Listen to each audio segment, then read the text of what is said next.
Barangay LS 97.1 Forever. Mga kwento ng pag-ibig, kwento ng pag-asa at mga kwento ng buhay dito sa Barangay Love Stories. Love Stories.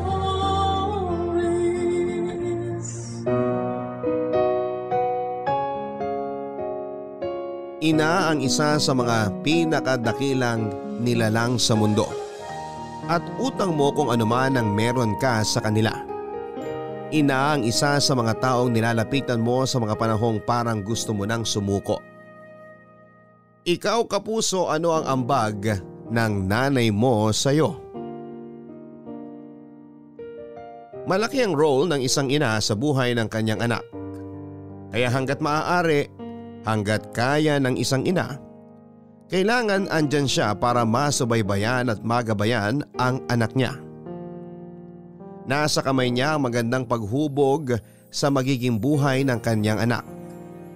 Maaaring may mga taong hindi nakaranas na makapiling ang ina nila, o yung iba naman ay panandalian lamang nilang nakasama. Sa mga ganitong pagkakataon, maghahanap ang anak ng isang kikilalaning ina para sa kanya humingi ng gabay at pagmamahal na hindi buong naibigay sa kanya. Ang ating kwento ngayong araw ay pinadala ng kabarangay natin na si Yana ay tungkol sa kanyang nakagisnang ina at sa kanyang totoong ina. Dalawang inang meron si Yana, sino sa kanila ang mas matimbang at mas nakarami ng ambag sa buhay niya? Sino sa kanila ang unang lalapitan ni Yana oras na tanungin siya kung kaninong anak siya? Alamin natin yan, ang kanyang kwento dito sa Barangay Love Stories. Dear Papa Dudut, kadugo o taong nakagisnan mo, sino ang pipiliin mo? Ako nga pala si Yana. 18 years old, isa akong ampon at proud akong sabihin ito. Hindi ako nagrebelde tulad ng iba mula nang sinabi sa akin ng nakagisnang kong ina. Itago na lang natin siya sa pangalang Elena. Nalaman kong ampon ako, 7 taong gulang pa lamang ako. Naalala ko pa yung pagdating ng kumari at inaanak ni nanay na taga-probinsya. Doon sila tumuloy sa bahay pansamantala habang ginagawa yung bahay nila. Doon ko nakaklose yung inaanak ni nanay. Noong una, mabait naman ito sa akin at madalas akong binibigyan ng candy, pero nang tumagal, nakita ko na ang totoong ugali nito.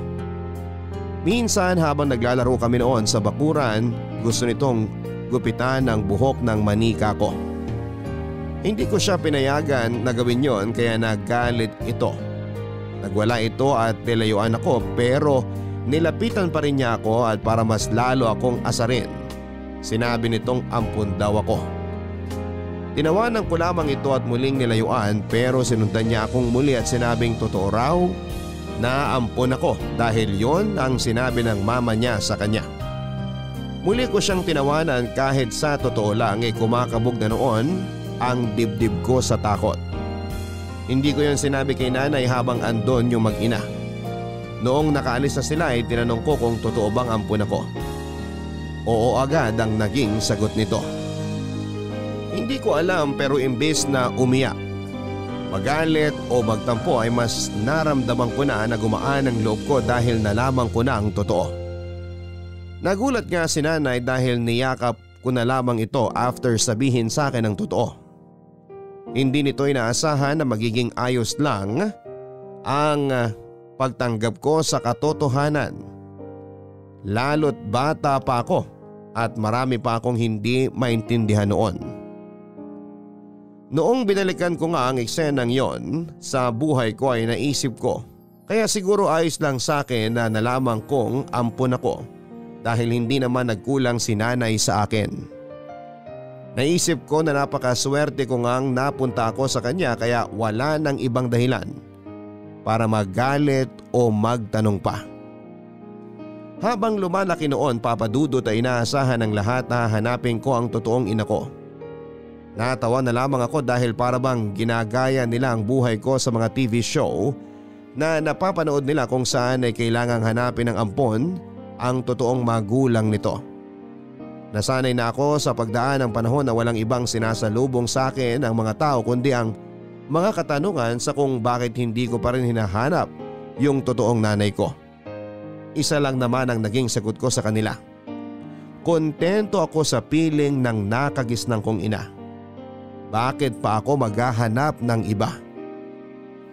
Bukod sa mga taong palatanong kung hahanapin ko ba ang totoong ina ko, andyan din si nanay na maraming tinatanong sa akin noon.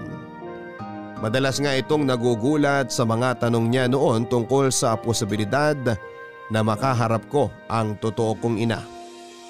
Masyado itong naging komportable na magtanong dahil alam niyang wala ng kaso sa akin kung ampun ako.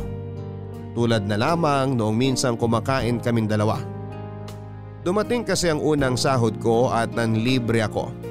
Nagkatawanan pa kami noong una tapos bigla na lang sumegway sa totoo kong ina.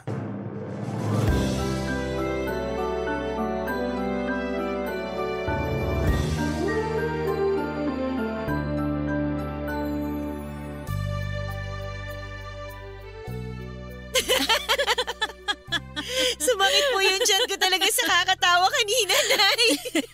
Kapag nakita mo kaya yung totoo mong nanay, matatawa ka pa ba? Talagang nailusot mo yan, Nay, ha? Nagtatanong lang naman, anak. Baka kasi ngayon makakuha na ako ng sagot. Kasi wala naman akong dapat isagot pa. Para may closure na rin yung mga nagtatanong. Closure nila o closure nyo? Ay, syempre kasama na ako ron.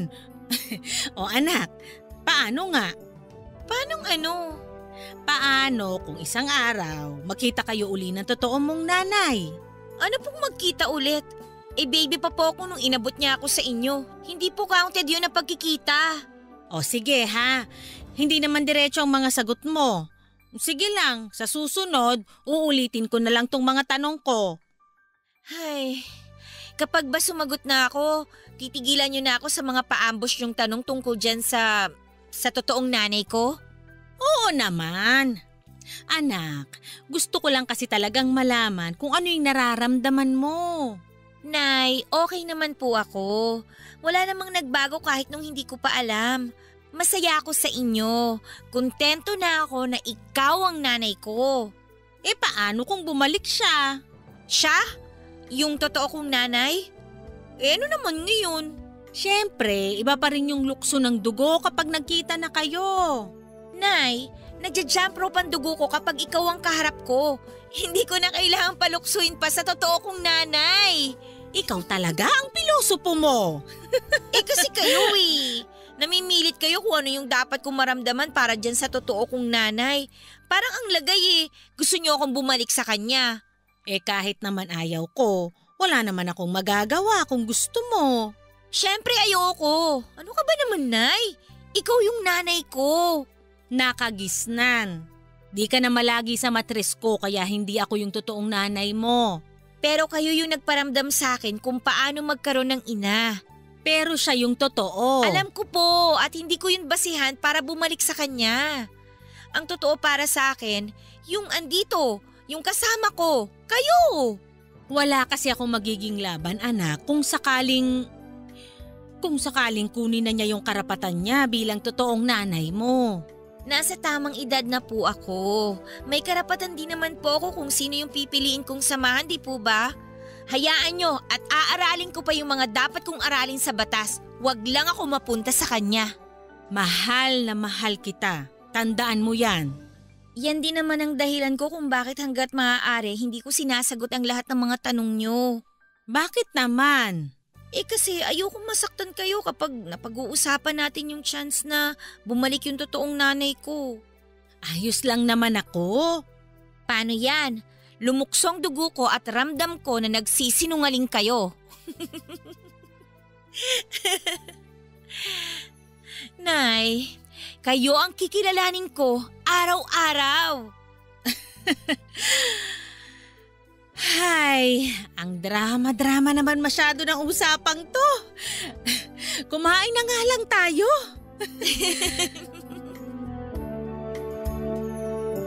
Milet ang pangalan ng totoo kong ina. 17 anyos lamang ito nang nabuntis ng hindi sinasadya. Ninang nito si Nanay Elena at nakaklose na parabang totoo silang magkadugo. Kaya noong nabuntis siya ng kanyang boyfriend, ang Nanay Elena ang una nitong nilapitan.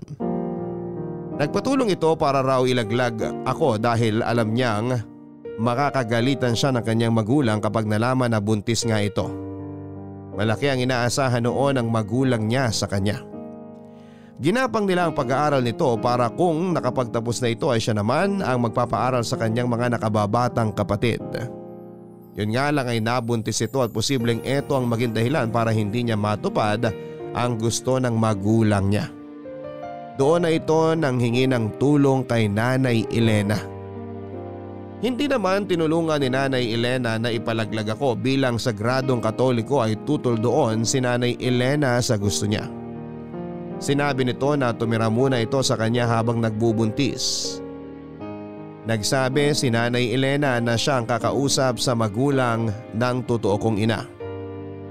Nagsabi ito na gagawa siya ng dahilan para lang mailusot na tumira ang totoo kong ina kay Nanay Elena. Napapayag naman nila ang magulang niya at doon na ito nagsimulang tumira kay Nanay Elena. Ang naging plano nila kapag naipanganak na ako ay ibibigay na ako kay Nanay Elena. Walang asawa o pamilya si Nanay Elena kaya napapayag ito na ibigay ako sa kanya.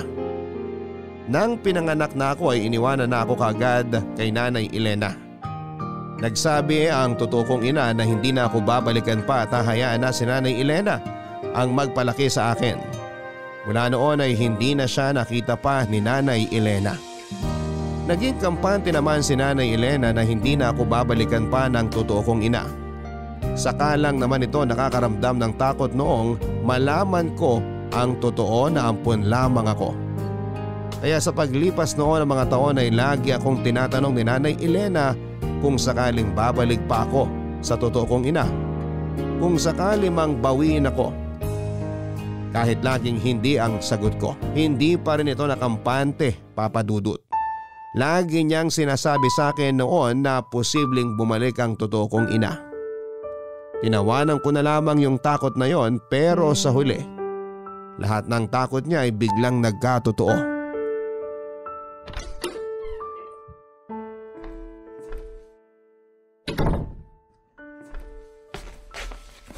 Yana, anak. Kanina pa kita hinihintay. Sorry, Nay ha. Napasarap kasi ng kwentuhan kay Alex eh. Alam mo naman yung best friend ko na yon. Hindi mapirmi ang dila, kakadaldal. Halika rito sa kusina at dito tayo maupo. Pag-uusapan po ba natin yung lulutuin natin bukas? Teka, may gusto akong… Pag-usapan natin yung tungkol sa totoo mong nanay, si Milet. Yan na naman, Nay eh. Kakarating ko pa lang, yan na kagad ang bungad nyo. Hindi nyo man lang hinintay na makapagbihis ako o maibaba ko man lang tong bag ko. Sorry anak, pero kailangan mo na kasing malaman to. Hindi po ba pwedeng ipagpabukas na lang yan? Ang ganda-ganda ng mood ko ngayon eh, tapos bigla nyong papadilimin. Hindi ko naman sinasadyang masira ang mood mo, anak. Sobrang importante lang kasi to at kailangan mo lang talagang malaman. Ay, gusto niyo na naman bang magtanong kung paano kung isang araw bumalik siya, bla bla bla bla bla bla? Hindi. Hindi po ang sagot ko sa mga paulit-ulit na tanong na yan, Nay. Anak, nagbalik na siya. Ha? Tinawagan ako kanina ni Milet at sinabing nandito na siya uli sa Pilipinas. Oh, umalis pala siya ng bansa. Ngayong bumalik na siya, gusto sana niya na magkita kayo. Ay, wala akong time. Sorry. Kapit tayo, Nay. Anak, wag naman sanang ganyan. Ano po bang wag naman ganito? Nanay mo pa rin yun. Kayo ang nanay ko. Huwag niyo na pong dagdagan pa ng isa. Okay na ako sa inyo. Siya ang totoo. Pero kayo ang nakasama ko. Ay, nagsabi rin siya na gusto ka na niyang kunin. Wow, kunin? Parang imposible naman mangyari yun, Nay. At pumayag ako. Pumayag? Alam mong wala akong karapatan sa'yo. At yung karapatan kong mamili kung sasama ba ako sa kanya o hindi, naisip niyo po ba yun? Huwag mo sanang masamain pero wala na rin kasi kung magawa eh. Gusto ka na niyang makasama. Gusto kang makilala at maging kanya. Ano bang maging sa kanya? Binitiwan na niya ang lahat ng karapatan niyang maging ina mula nung iniwan niya ako sa inyo. Kaya hindi ako sa kanya. Hindi ako magiging sa kanya. Pupunta siya rito sa susunod na buwan pag naayos na niya lahat ng kailangan niya para sa itatayo niyang negosyo. At aalis ako para hindi ko siya makaharap. Anak naman. Huwag niyong ipilit sa akin, Nay. Kailangan mo siyang makilala. At kailangan niyo rin makinig sa akin pag sinabi ko sa inyo na ayoko. Pakinggan niyo naman ako. Sana alamin niyo naman muna kung komportable ba ako sa gusto niyo o hindi. Yana! Hindi ako tuta, Nay! Hindi ako tuta!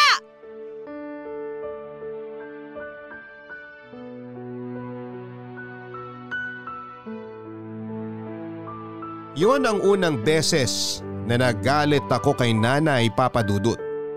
Hindi ko siya naintindihan kung bakit kailangan niyang pumayag na kitain at samahan ko ang totoo kong ina. Nainis ako na para bang gamit lamang ako sa bahay na pwedeng ibalik pagkatapos hiramin. Hindi niya naintindihan na nasaktan ako na para lang akong plancha na iaabot niya kapag kailangan na ako ng iba. Naisip ko na ganun lang ba ako kadaling iabot sa iba? Kapag may kukuha ng iba, ibibigay na lamang ako kaagad. Hindi ba niya ako minahal? Hindi ba niya ako itinuring na anak kahit kailan? Ito yung mga tanong na paulit-ulit na nagpasakit ng ulo ko dahil hindi ko talaga maunawaan kung bakit yun nagawa ni Nanay Elena sa akin. Inakala kong matatag na ang relasyon at pundasyon namin ni Nanay Elena. Inakala kong para kaming nasa teleserye o pelikula, yung tipong ilalaban niya ako hanggang sa patayan. Huwag lamang akong mapunta sa taong nag-abandona sa akin. Hindi naman niya yon ginawa pala. Naramdaman ko yung kirot nung sinabi niyang kailangan ko nang bumalik sa totoo kong ina. Hindi ba niya naiintindihan na siya na ang ina ko? Hindi ba niya naiintindihan na hindi ako interesadong makilala ang babaeng nagluwal sa akin? Hindi na ako naging komportable na kaharap ang Nanay Elena. Hindi pa rin kami naging okay mula noong sinabi nito ang tungkol sa totoo kong ina. Paunti-unti naman ay sinusubukan niyang lapitan ako at na-appreciate ko naman yon. Hindi rin naman ako sanay na magtanim ng galit sa kanya dahil mahal na mahal ko siya. Yun nga lang ay hindi ko matanggal sa isipan ko noon yung araw na darating na ang totoo kong ina. Hindi ko nga pinaghandaan yon dahil wala naman akong plano talagang harapin siya. Hindi na nga muling binanggit pa ni Nanay yung tungkol sa pagdating ng totoo kong ina na si Milet. Mas komportable akong tawagin siyang Milet kesa sa Nanay dahil para sa akin, si Nanay Elena lamang ang ina ko at siya lang ang may karapatan na tawagin ito. Sa pagdaan ng mga araw ay nakalimutan ko na yung planong pagpunta ni Milet sa bahay. Naging busy na rin po ako sa school kaya kahit papaano ay nakalimutan ko na yung sinasabi ni Nanay Elena tungkol sa kanya. Yon ang naging mali ko. Dapat pala ay tinandaan ko yung pagbabalik niya para nakapaghanda ako. Isang araw ay nagulat na lamang ako nang madatnan siyang nasa bahay at kausap na si Nanay Elena. Pag-check ko ng kalendaryo ko ay hindi pa naman yon ang plano niyang pagpunta. Napaaga ito ng pagdating at doon ko naramdaman ang pagkataranta at pagkainis. Naalala ko nakakatapos lang ng exams nung nakauwi ako sa bahay. Doon pa lang sa pintuang nakasara ay narinig ko ng malakas na usapan nila Nanay Elena at Milet. Napakalakas ng boses ni Milet at hindi muna ako pumasok noon dahil hindi ko alam kung tatakbo ba ako o magtatago dahil ayoko siyang harapin noon. Pinalipas ko muna ang ilang minuto ng kanilang pag-uusap bago ako nagpasyang pumasok sa loob ng bahay.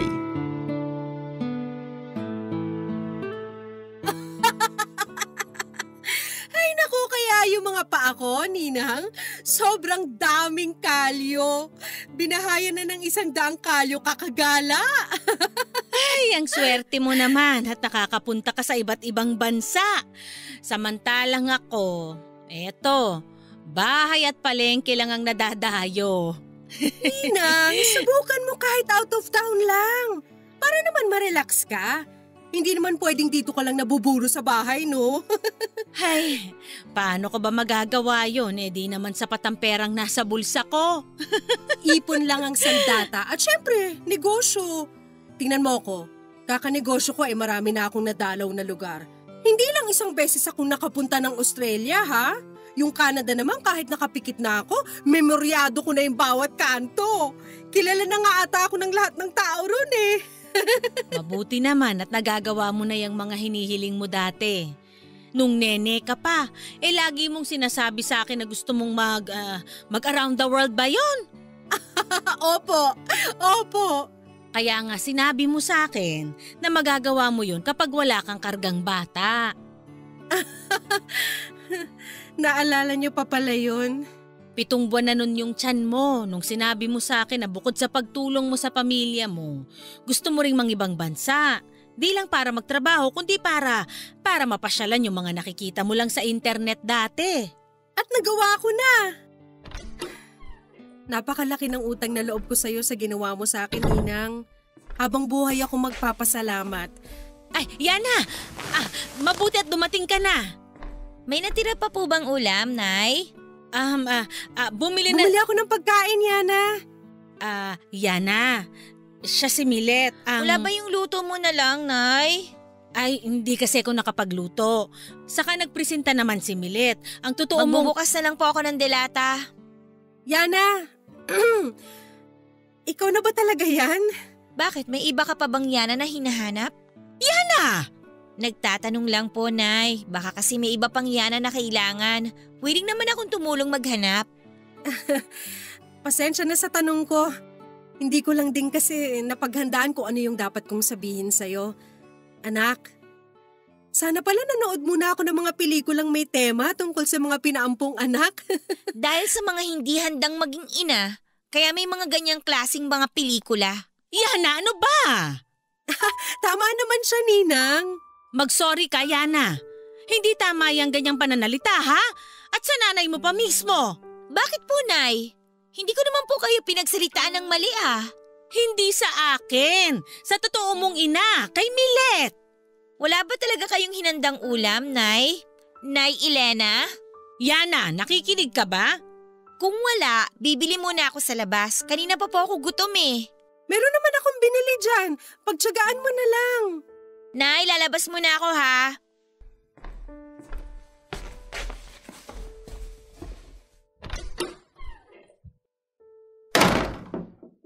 Hindi ko napaghandaan ang reaksyon niya, Milet. Sorry. Tama rin siguro yung naging reaksyon niya, Ninang. Mahirap din naman kasing paghandaan tong ganitong pagkikita. Hayaan mo't pagbalik, kakausapin ko yung batang yan. Pakalmahin niyo muna. Sa ganyang edad, hindi magandang pabugso-bugsong kausapin sila. Ay, hindi ko na alam. Hindi ko na talaga alam.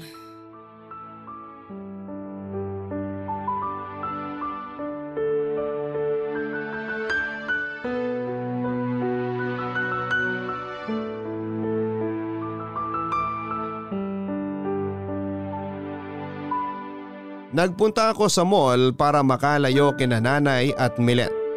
Hindi naman talaga ako gutom noon at gusto ko lang talagang hindi kami mapunta sa usapang mag-ina. Nagpaikot-ikot lamang ako noon sa mall at wala akong naging klarong plano sa gagawin ko. Basta gusto ko lang noon na huwag munang umuwi. Hinintay ko hanggang magsara ang mall at saka nagbiyahe na papunta sa bahay. Diskumpiyado pa rin ako dahil baka andun pa si Milet. Kaya naman muli ako naglakad-lakad sa barangay namin. Bandang 12:00 na ng hating gabi nang magpasya akong umuwi na. Dahan-dahan akong pumasok sa loob ng bahay noon at wala na si Milet at nakapatay na ang mga ilaw sa bahay kaya inaasahan kong tulog na rin si nanay. Pumasok na ako sa kwarto ko noon at nagbihis. Sinigurado kong hindi ako makagagawa ng ingay para hindi magising si nanay. Sa mga ganong oras alam kong tulog na ito. Madalas pero mabilis lang din itong magising sa kaunting ingay. Kaya naman nagdahan-dahan ako sa bawat galaw ko. Hindi ko kasi alam kung ano ang sasabihin sa kanya noon kapag nagising na siya. Naisip kong hindi ako nito titigilan sa inasta ko noong nakaharap ko na si Milet. Tama naman ang naging hinala ko. Noong nasagi ko kasi ang libro na nakapatong sa bedside table ko ay nagising ito at agad akong pinuntahan sa kwarto ko.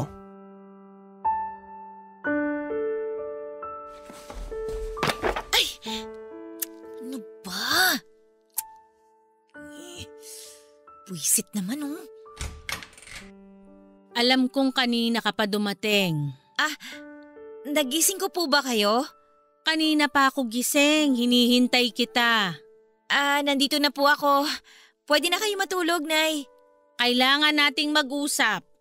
Nay, baka pwedeng sa susunod na araw na lang. Pagod na pa ako kalalakad kanina eh. Sinong may kasalanan? Ikaw naman tong may gustong umalis para maglakad-lakad pa. Gusto ko lang pong makalayo sa inyo. Makalayo sa amin? Damay ako? Bakit naman po hindi? Kayo tong namilit na ipamigay ako kay Milet.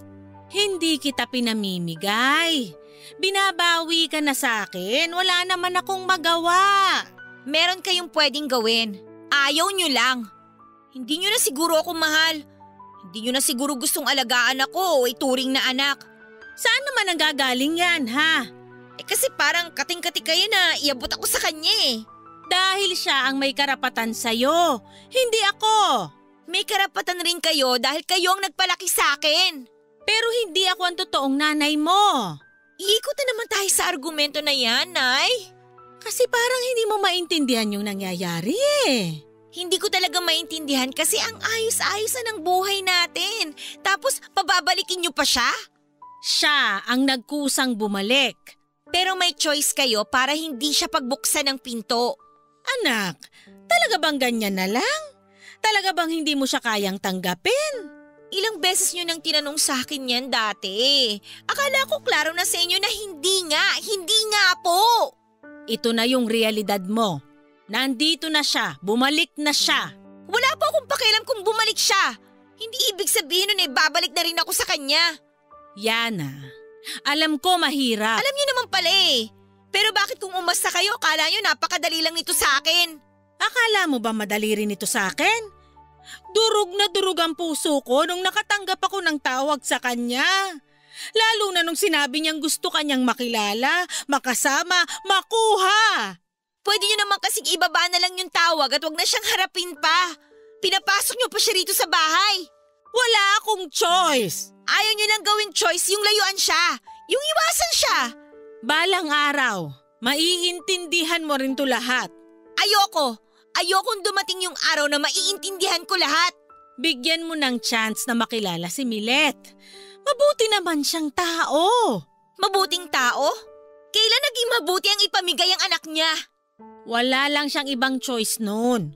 Komplikado ang sitwasyon niya. At ang bitawan ako ang solusyon sa lahat. Hindi naman sa ganun, anak. Hindi po, Nay. Ganon na ganon po yun. Huwag niyo nang ipagtanggol ang walang kwentang Milet na yan. Huwag niyo nang pabanguhin ang maantot na pangalan ng babaeng yan dahil habang buhay, magiging masangsang yung pangalan na yan para sa akin.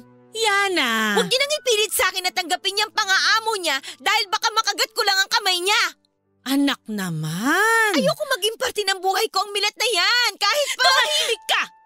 Tumahimik ka! Hindi kita pinalaking ganyan para maging bastos lang! Hindi man siyang nakasama mong ina pero tandaan mo! Kung hindi dahil sa kanya, wala ka ngayon!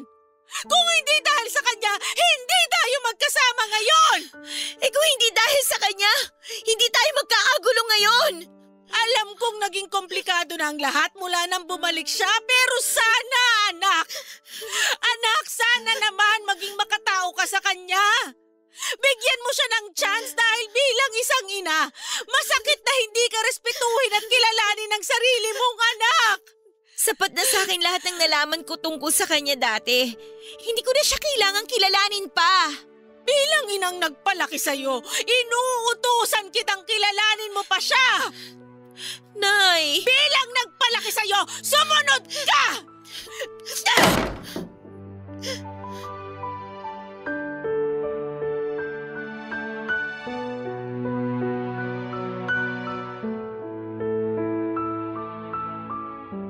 Nanakit ang dibdib ko sa paninigaw ni nanay sa akin.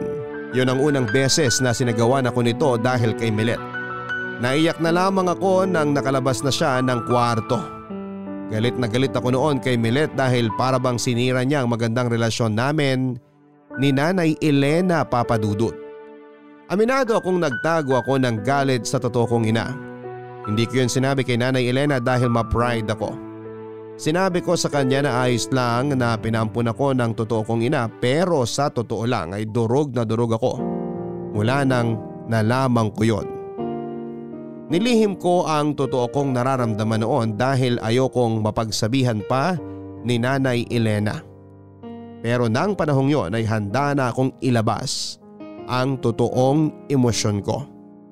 Wala na ako naging choice kundi ang sundin ang sinabi ni Nanay Elena. Noong sinubukan ko pa nga siyang kontrahin ay hindi ako nito inimik at iniwasan ako. Hindi ko gustong magalit si Nanay Elena sa akin, Papa Dudut. Kaya ako napilitang lapitan ang totoo kong ina. Napagpasyahan nilang dalawa na mas mabuti na doon ako tumira kay Milet para mas mapadali ang proseso ng pagkilala namin sa isa't isa. Gusto ko pa sanang kumontra noon pero naramdaman kong magagalit lamang lalo si Nanay Elena. Yun na marahil ang pinakapangit na nangyari sa buhay ko. Ang pagbabalik ng totoo kong ina. Napag-usapan na nga ang pagtira ko kay Milet at hindi na ako hinarap ni Nanay Elena noong time na sinundo ako ni Milet. Naramdaman ko naman na masama rin ang loob niya. Pero mas masama ang loob ko na hindi man lang siya na nakausap o nayakap man lang bago ako umalis. Pinigilan kong umiyak noon habang nasa taxi kami ni Milet. Hindi muna ako nito kinausap dahil tinatansya pa ako nito. Panay lang ang tingin ko noon sa cellphone ko para maaliw ako at makalimutan kong saglit ang sakit na nararamdaman ko sa pagkawalay ko kay Nanay Elena. Makalipas lamang ang halos 40 minuto ay nakarating na kami sa kondo na inuupahan ni Milet. Hindi ako halos nakatulog ng maayos ng ilang gabi sa ibang bahay, Papa Dudut. Hindi rin ako nakakain ng maayos at panay lang ang iyak ko noon. Hindi ko alam kung paano ako masasanay noon sa ganong sitwasyon. Nawala na ang Nanay Elena ko sa tabi ko. Sinubukan namang makipaglapit sa akin ni Milet, Papa Dudut, pero lagi itong bigo. Hindi kami nagtutugbang pareho kaya nahirapan kaming makipag-usap sa isa't isa. Siguro dahil na rin sa hindi ko siya talaga feel kasama noon. Siguro dala na rin yon ng tinatago kong galit sa kanya. Masyadong masalita at makwento itong si Milet. Naramdaman ko rin ang kayabangan nito kaya hindi ako naging komportableng kausap siya lagi. Tuwing nasa hapagkainan na nga, lagi kaming nakakapag-usap noon at madalas pa ay puro tungkol sa sarili niya ang binibida niya. Kaya mas lalo akong nagtatago ng mga salita ko. Tulad na lamang noong isang tanghali na magkaharap kami habang pinagsasaluhan ang in-order nitong tapa. Hindi siya marunong magluto kaya mula nang tumira ako doon, panay lang ang order nito at kadalasan ay puro sa fast food pa. Namiss ko tuloy si Nanay Elena at ang masasarap na luto niya. Naku! Basa na naman tong pagkakaluto ko ng kanin. Sa susunod nga isasama ko ng kanin sa o-ordering ko. Ipaalala mo ha? Okay. Nakalimutan ko na kasi kung paano magsaing ng kanin. Huling saing ko nung after ko manganak sa'yo. Okay po. Sa ibang bansa kasi, hindi naman mahilig sa kanin. Tayo mga Pinoy at ibang Asian countries lang. Hindi naman ako mahilig gumala sa Asia eh. Puro Europe ako, ganyan, o kaya Australia. Nasanay ako na puro mashed potato, kaya buttered veggies lang talaga. Ewan ko ba sa mga Pinoy? Kung bakit ang hilig sa kanin mas masarap naman yung patatas, no? Tsaka alam mo sa ibang bansa, mahal ang bigas. Kapag gusto mo talaga magbigas, kailangan mo pandayuhin yung mga Pinoy convenience stores doon. Madalas, malalayo yung mga yon sa area ko, kaya ayun, bye-bye kanin na lang. Hindi ka kawalan. Gets naman po. Tsaka anak, Yana, mas nakakaganda ng katawan kapag walang kanin. Tignan mo ang katawan ko. Sexy pa rin dahil hindi ko ginagawang hobby ang pagkain ng kanin. Dapat ganun ka rin. Ayos lang naman po ako kahit magkabilbil ako. Ay naku, sinasabi mo lang yan ngayon dahil bata ka pa. Kapag nagkaedad ka na, naku, magsisisi ka dahil hindi ganun kadali magpaalis ng bilbil sa katawan. Mag-diet-diet ka na rin, ha? Sa susunod wag na tayo magkakanin. Gusto ko po ng kanin. Sanayin mo nang wala kasi plano ko sana wag na nga tayo mag-rice. Para ma-feel mo yung buhay Europe. Dahil lang walang kanin? Oo! Tsaka sayang naman yung mga ipapamana kong damit sa'yo na puro nabili ko sa ibang bansa. Branded at madalas suot ng mga artista. Hindi po ako mahilig sa damit. Ay mula ngayon dapat mahilig ka na. Marami ako ipapaampon sa'yo ng mga damit dyan. Ang hilig niyo po talagang magpaampon, ano? Kapag ayaw niyo, ibibigay niyo na lang? Hindi naman sa ganun. Mali lang talaga yung salitang nagamit ko. Tama naman po yung ampon na salita. Ampon, pinamimigay. Mahilig kayo magpamigay. Alam mo, sige, magkakanin pa rin tayo lagi.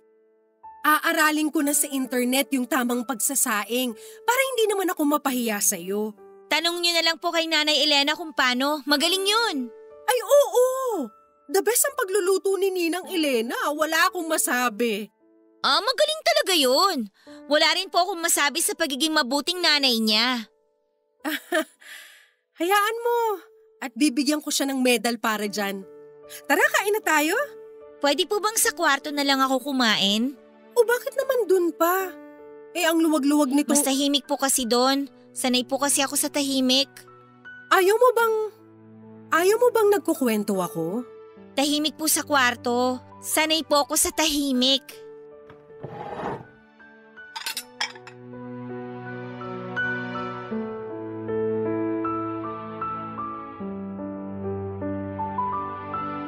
Alam ko naman na sinusubukan noon ni Milet na maging close sa akin. Yun nga lang, mas napapalayo ako sa kanya dahil sa sapilitan nitong paglapit sa akin. Bukod pa doon ay naiinis din ako dahil ni minsan ay hindi ko siya narinig na nagsabi ng sorry dahil pinaampun niya ako. Lagi ko lang naririnig sa kanya noon kung gaano naging exciting ang buhay niya mula nang umasenso siya at nakaalis ng Pilipinas. Naisip ko tuloy na naging successful siya dahil nawala ako sa buhay niya. At napakasakit noon na isipin. Hindi ko yon sinabi sa kanya dahil sigurado akong magtutunog, mapakla lamang ang sagot nito sa akin kung bakit parang masaya ito. Nawala ako sa buhay niya. Binaliwala ko ang lahat ng efforts nito na makipaglapit sa akin dahil mukha naman itong hindi nakukonsensya sa pamimigay sa akin. Naramdaman niya siguro na hindi ako interesado pero namimilit itong panghimasukan ang buhay ko. Namilit itong baguhin ang mga nakasanayan ko. Marahil ito ang paraan niya para makapagsimula ako ng bagong buhay kasama siya. Sorry na lang siya. Yan ang naisip ko. Hindi niya basta-bastang mababago ang buhay ko dahil lang sa pagdating niya. Minsan nag-decide ito ng isang bagay na hindi man lang ako kinukonsulta kung ayos lang ba sa akin. Nasa sala ako noon at nagbabasa ng libro nang lapitan niya ako para kausapin.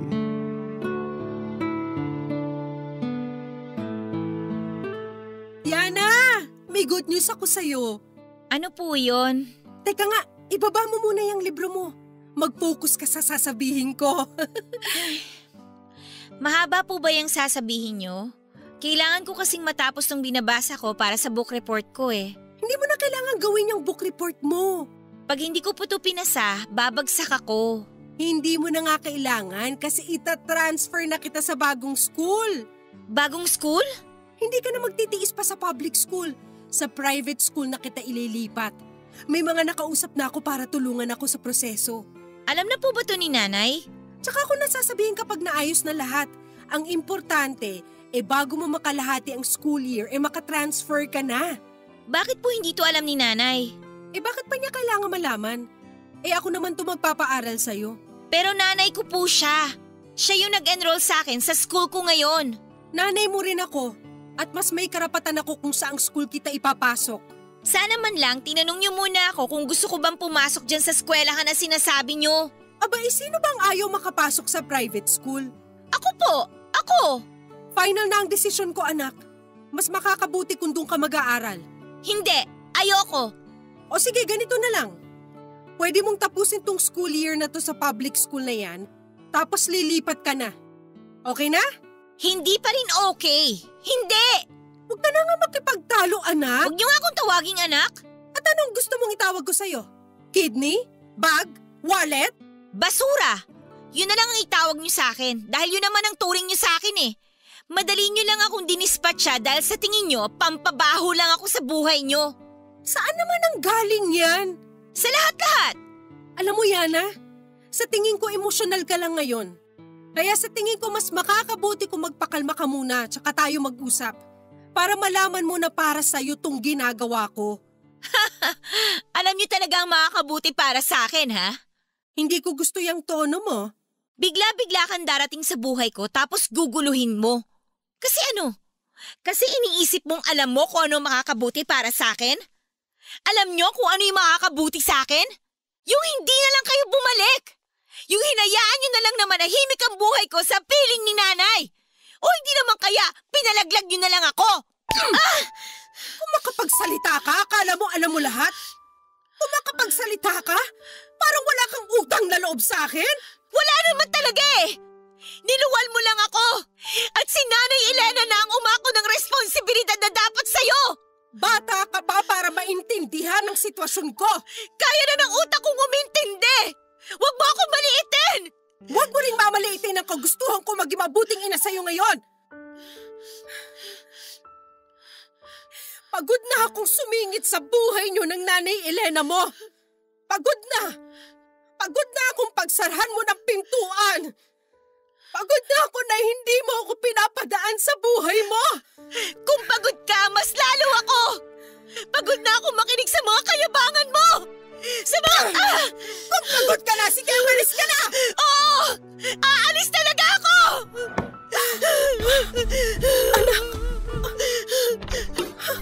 Anak, sorry.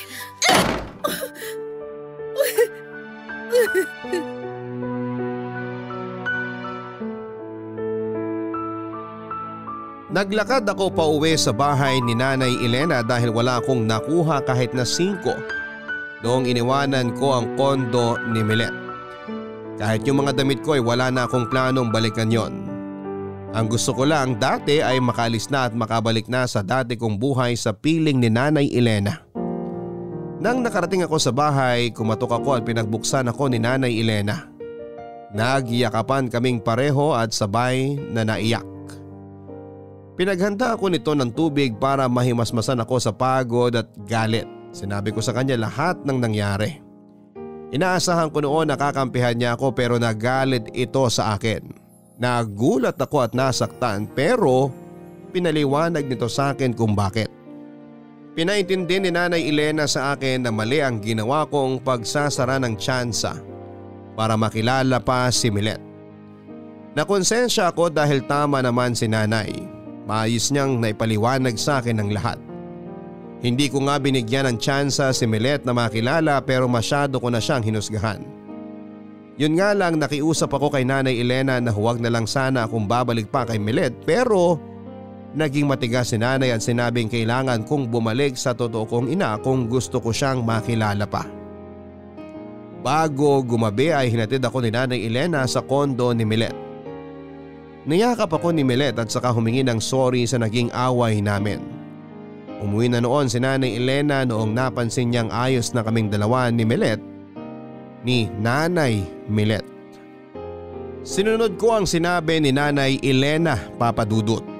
Oras na noon para bigyan ko ng tsansang maging ina sa akin si Nanay Milet. Labag man sa kalooban ko noon ay kinaya kong harapin siya at tanggapin ang pagmamahal na ino-offer niya. Hindi pa rin ako noon okay dahil hindi ko nga tanggap na pinamigay lamang niya ako. Pero unti-unti ay sinubukan kong tanggalin yung galit. Naisip ko kasi na ako rin naman ang mahihirapan sa galit na yon sa puso ko at ayoko ng pakiramdam na yon. Hindi naging madali ang proseso ng pagtanggap ng bagong ina sa buhay ko. Ipinagdasal ko na lamang talaga na sana ay maging enough yung effort ko para maiparamdam kay Nanay Milet na handa na akong kilalanin pa siya bilang totoo kong ina. Madalas kaming gumagalang dalawa noon para mapuwersa kaming magbonding na dalawa. Napansin kasi nito na mahilig lamang ako noon na magkulong sa kwarto at nagpapatugtog ng mga kanta. Sinabi niya na maganda rin na makatikim ako ng gala at araw. Sumunod ako sa gusto niya kahit na sa totoo lang ay hindi ako komportable. Lalo na't dinadala niya ako madalas sa mga mamahaling lugar na hindi ko nakasanayan sa piling ni Nanay Elena. Naumay ako sa puro ganong klaseng gala kaya naman nanibago ako nang bigla niya akong dalhin sa isang tiyangge. Hindi ko naisip na kahit kailan na nagpupunta pala ito ng tiyangge dahil sa paraan nito ng paggasta.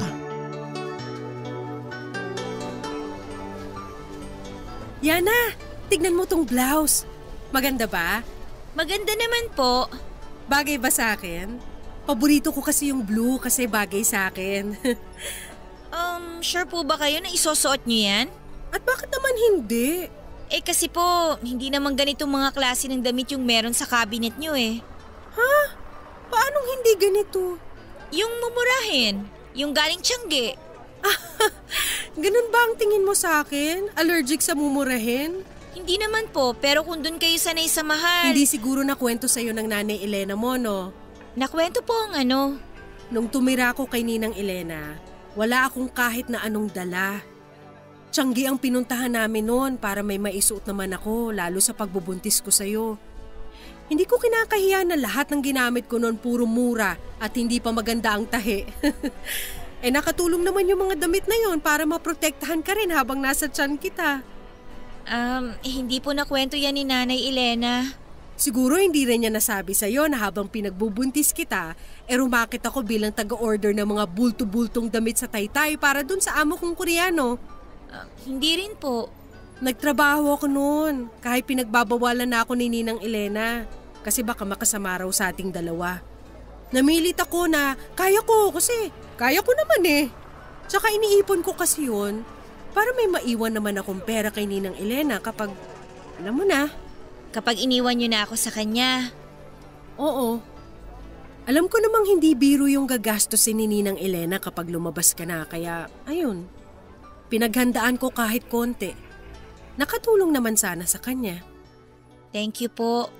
Ay, ano bang thank you dyan? Responsibilidad ko yun bilang nanay mo, no? Kahit yun man lang yung maiambag ko sa'yo. Kahit yung mga unang damit at gatas lang ang kayanin nung binigay ko.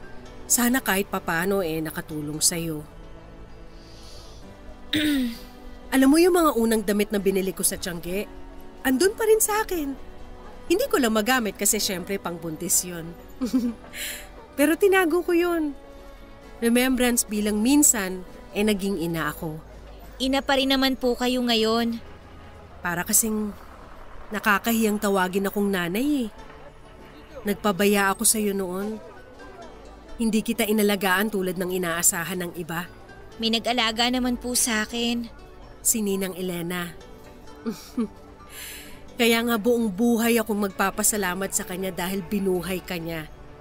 Buong buhay ang utang na loob ko dahil hindi niya ako tinanggihan nung inabot kita sa kanya.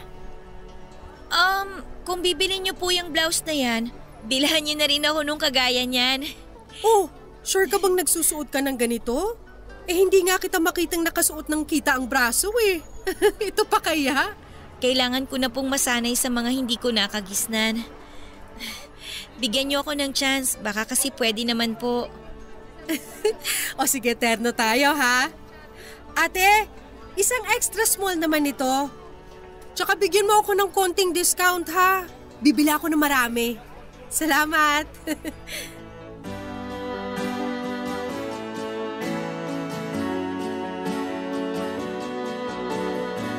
Habang tumatagal noon ang pagsasama namin ni Nanay Milet ay mas nauunawaan ko na siya lalo. Marami akong nalaman sa kanya na naging dahilan para mas lalo ko siyang respetuhin. Hindi lang bilang isang ina kundi bilang isang tao. Aminado naman akong nasasanay na akong kasama siya noon pero hindi pa rin matanggal sa isipan at puso ko si Nanay Elena. Palihim ko siyang kinukumusta. Hindi naman ako pinagbabawala ni Nanay Milet pero naisip ko kasi na baka magselos ito kapag nagpatuloy pa rin ako sa paglapit kay Nanay Elena. Hindi ko masabi-sabi noon kay Nanay Milet na sobrang nami-miss ko na si Nanay Elena. Mula nang hinatid niya ako pabalik sa kondo noong naglayas ako ay hindi na siya muling nakasama pa. Sinabi ni Nanay Elena na mas makakabuti kung ituong ko na lamang lahat ng oras ko kay Nanay Milet para magkakilala pa kami. Ginawa ko naman pero naramdaman kong may kulang sa pagkatao ko. Hindi ko maintindihan kung bakit nakaka-feel pa rin ako ng kakulangan nasa akin na ang totoo kong ina at nasa akin na ang buong katotohanan sa pagkatao ko. Ito ang dahilan kung bakit madalas akong nahuhuli noon na nakatulala ni Nanay Milet. Oh, nakatulala ka na naman dyan. Pang-ilan mo na yan ngayong araw ha. Makikiupo ang Nanay Milet ha. Sige po. Anak, kung may problema ka man, magsabi ka lang ha. Nandito ako, makikinig lagi. Salamat po. Ay oo pala, kailan ka pwede para magpa-schedule sa pagpapagawa ng passport mo? Passport? Oo, gagamitin mong pamalengke. Passport! Para makasama ka na sa akin mag-travel sa ibang bansa. Isasama niyo po ako? Aba oo naman. Alangan namang iwang kita rito. Ano, kailan ka nga pwede? Pwede po ako bukas pagkatapos ng klase ko. Half day lang po kami bukas eh. O sige, bukas. Ayusin ko schedule natin, ha? Makakapunta na ako sa ibang bansa.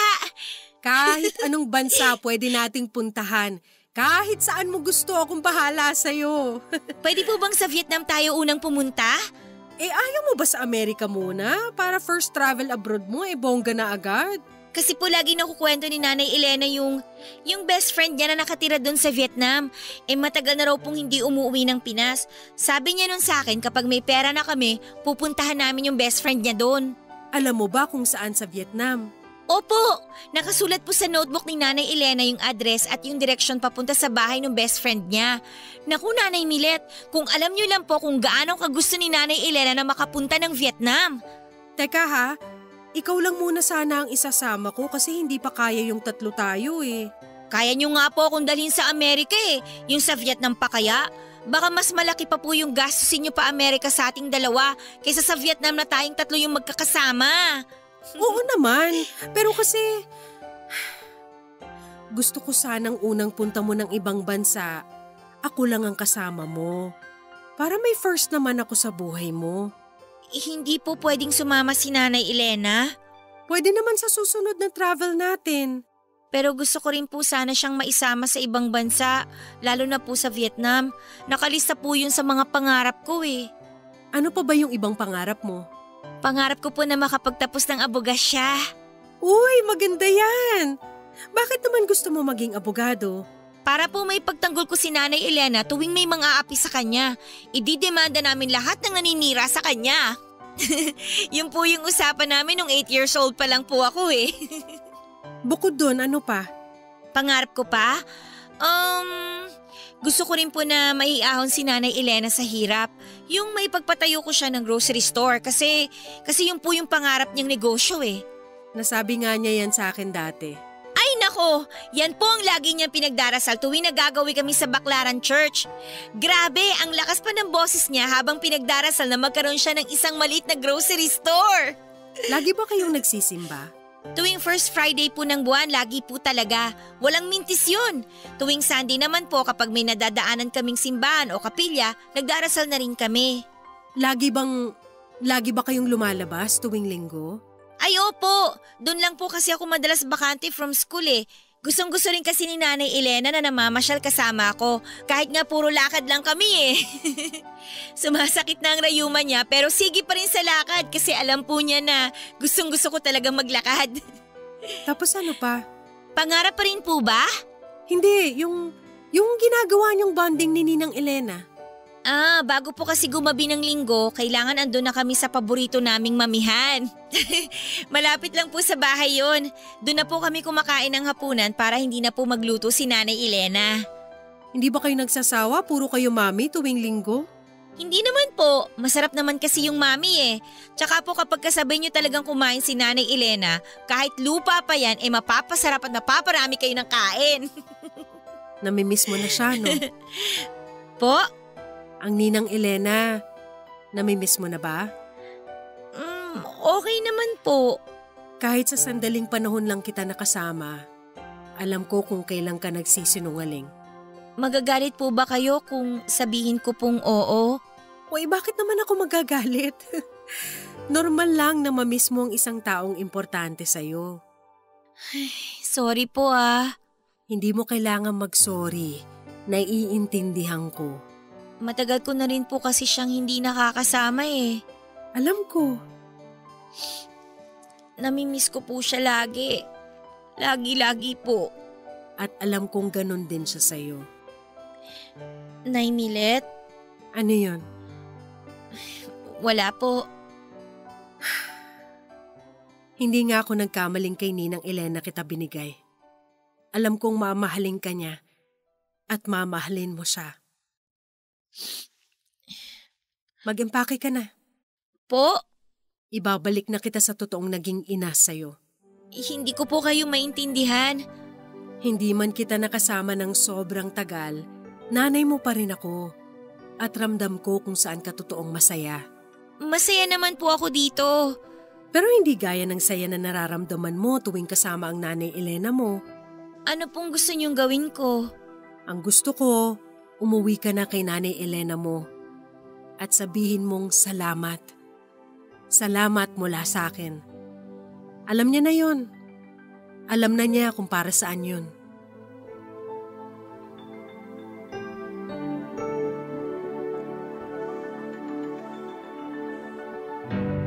Nang araw ding yon ay bumalik na ako sa piling ni Nanay Elena. Hindi na ako hinatid pa ni Nanay Milet at nagdahilan nito na masakit daw ang tiyan niya. Pero ramdam kong ayaw niya lang makitang muli akong mawawalay sa kanya. Nang dumating ako sa bahay ni Nanay Elena ay nagtaka man ito'y nagawa pa rin niya akong yakapin.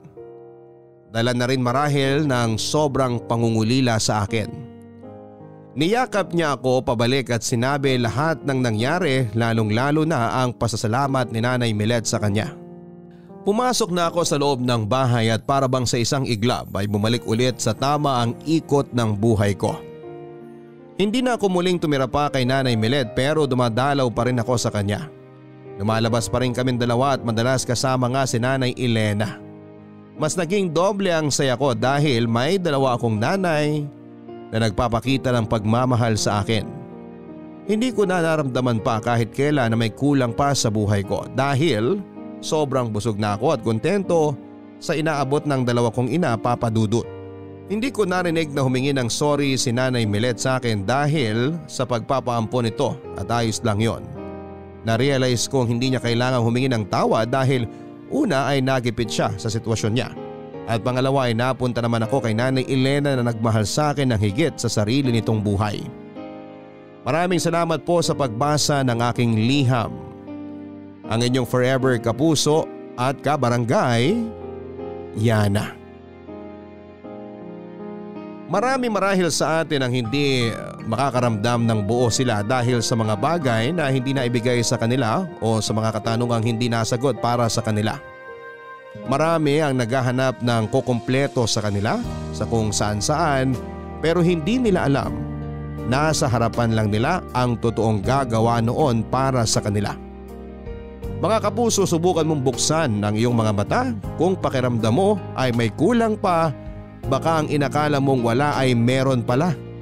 Baka ang inakala mong hindi buo ay kumpleto naman pala.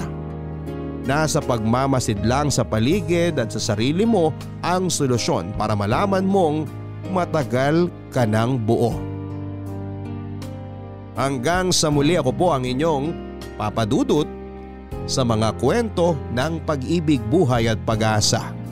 Dito sa Barangay Love Stories number 1. Mga kwento ng pag-ibig, kwento ng pag-asa at mga kwento ng buhay dito sa Barangay Love Stories. Love Stories. Forever! Nagustuhan ng iyong napakinggan? Ituloy yan via live stream sa www.gmanetwork.com/radio.